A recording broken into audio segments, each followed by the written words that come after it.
Patrol. Congressman Ando Aminal nangulo sa pagsubo sa mga barangay health station sa 2nd District. Hingpit ng magamit sa mga barangay sa 2nd Distrito ang bagong istruktura sa BHS o Barangay Health Station. Kinihuman gi-turnover ni Congressman Ando Aminal ang laing batch sa BHS niadtong biaging adlaw ning bulan sa Oktubre. Mao kini ang mga BHS nga gisaad ni Congressman Ando Aminal sa ulahing interview atol sa 54th founding anniversary sa Mars MC niadtong Oktubre 9 nga pag-inaugurahan. Matod pa niya nga tipik og bahin kini sa mga pasilidad aron mas palambuon pa ang health services sa usamis sa barangay level.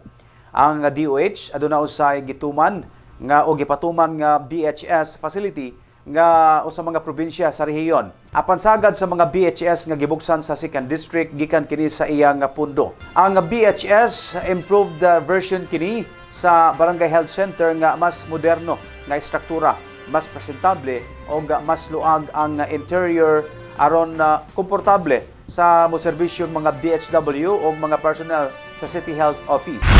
So karong adlaw atong gi-turn over ang pipila ka mga pila man duha sa Bonifacio, 11 sa Usami, so that's 13 plus 12 sa Tudela, that's 25 ka mga barangay health stations.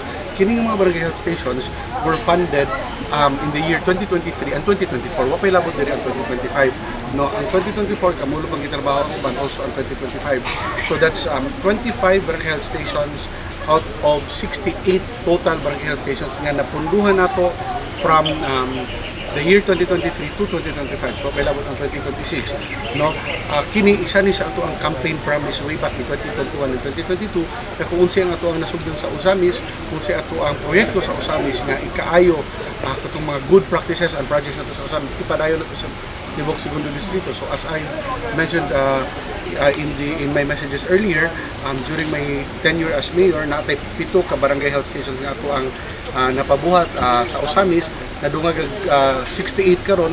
So that's a total of 75 barangay health stations funded from 2023 to 2024 and 2025. No, and we have 221 barangays in the whole province. So 221 minus 75 muna lang na ang nabilin nga buhatanan. But some are already for funding na by 2026. No, so kanang 75, that's already more than 31% sa total number of barangays nato.